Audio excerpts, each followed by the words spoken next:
Islam melarang segala sesuatu yang sifatnya gharar atau penuh dengan ketidakjelasan, karena Islam ingin melindungi hak dari setiap orang yang bermuamalat sehingga tidak ada yang dirugikan.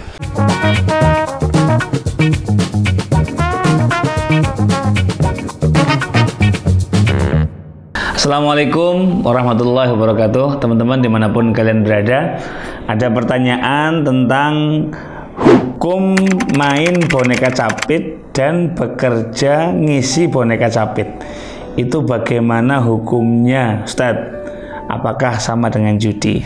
Oke, ada dua pertanyaan menarik sekali untuk kita bahas karena boneka capit ya menjadi satu fenomena yang banyak kita jumpai hari ini. Jadi begini teman-teman, di dalam fikih ada kaidah kullu ma taraddada bainar ribhi wal khusran fahuwa qimar. Setiap akad, setiap transaksi yang memungkinkan untuk ribih, sekali dia menang, menangnya pol-polan, wal khusran, sekali dia loss, dia nggak dapat apa-apa. Setiap akad yang seperti ini fahuwa qimar, maka itu masuk kategori qimar atau judi. Sebagaimana kita tahu, judi itu tidak diperkenankan. Lah Ustadz, kalau begitu bagaimana dengan jual beli? Jual beli kan kita bisa untung bisa rugi. Apa yang membedakan antara judi qimar dengan be' atau jual beli?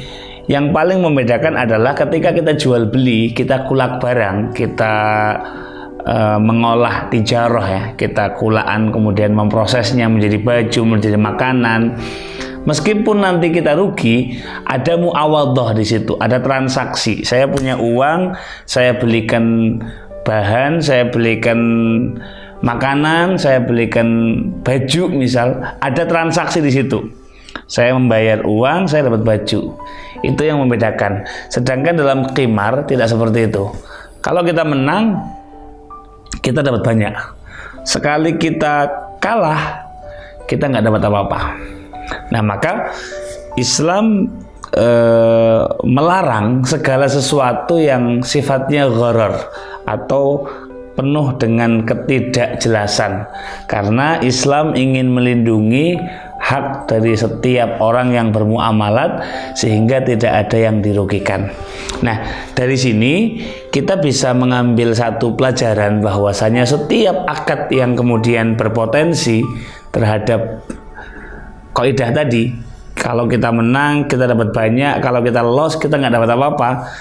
Prakteknya mau seperti apapun, kita bayar lotre, kita beli nomor, let's say misal, dan sebagainya, selagi masuk dalam kaidah itu, bagaimanapun bentuk transaksinya, maka masuk kategori qimar.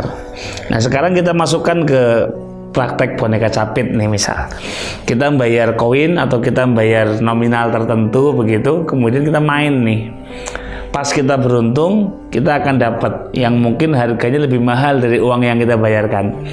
Tetapi kalau dalam jangka waktu tertentu kita nggak dapat, maka kita nggak dapat apa-apa. Uang kita loss gitu. Uang kita hilang begitu saja. Nah, maka dari pemahaman sederhana ini kita bisa mengambil satu pelajaran bahwa boneka capit masuk dalam kaidah ini. Nah, maka teman-teman sekalian, khususnya ya yang punya usaha, khususnya yang punya anak kecil kadang-kadang, karena kadang-kadang anak kecil nggak tahu tentang itu hukumnya. Nah, maka ya, ditinggalkan saja karena itu tidak diperkenankan dalam agama. Nah, maka kalau hukum bermainnya itu tidak boleh, terus bagaimana orang yang terlibat, orang yang ngisi boneka atau penyedia jasanya begitu?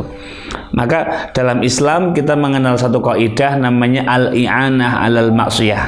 Nabi Muhammad SAW bersabda, "Man a'ana 'ala ma'siyatin walau bi syatril kalimah kana syarikan lahu fil ithim." Yang maknanya, barang siapa membantu orang lain berpartisipasi andil dalam sebuah praktek kemaksiatan, walau bisyadril kalimah, walaupun hanya memberikan vote, memberikan dukungan yang mungkin hanya satu kalimat, yes or no question misal, atau hanya sekedar dukungan iya misal, maka kata Nabi, kana syarikan lahu fil ithim. Orang yang mendukung maksiat ini, yang berpartisipasi dalam maksiat ini, mendapatkan dosa yang sama seperti orang yang melakukan maksiat. Artinya apa?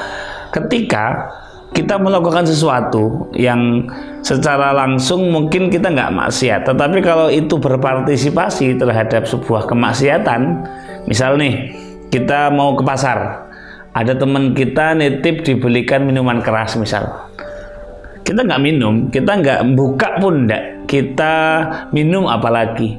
Tetapi kalau kita berpartisipasi, membawakan, membelikan, kemudian memberikan kepada teman kita yang titip tadi, meskipun kita nggak minum, yang mabuk dia, yang terkena barang haram dia, tapi karena wasilahnya, karena kita ikut berpartisipasi, maka yang berpartisipasi ini mendapatkan dosa yang sama. Oleh karena itu, saran saya bagi teman-teman yang mungkin bekerja di tempat-tempat yang riskan, bersinggungan dengan maksiat, ada baiknya segera pikirkan, segera siapkan untuk bekerja di tempat yang lebih halal, yang jauh dari syubhat. Insya Allah itu akan diberikan keberkahan oleh Allah Subhanahu wa Ta'ala. Maka konklusinya, sebagaimana praktek judi itu haram, maka segala hal yang berpartisipasi, mendukung, menjadi sebab, wasilah atas praktek tersebut juga tidak diperkenankan. Demikian, semoga bermanfaat. Assalamualaikum warahmatullahi wabarakatuh.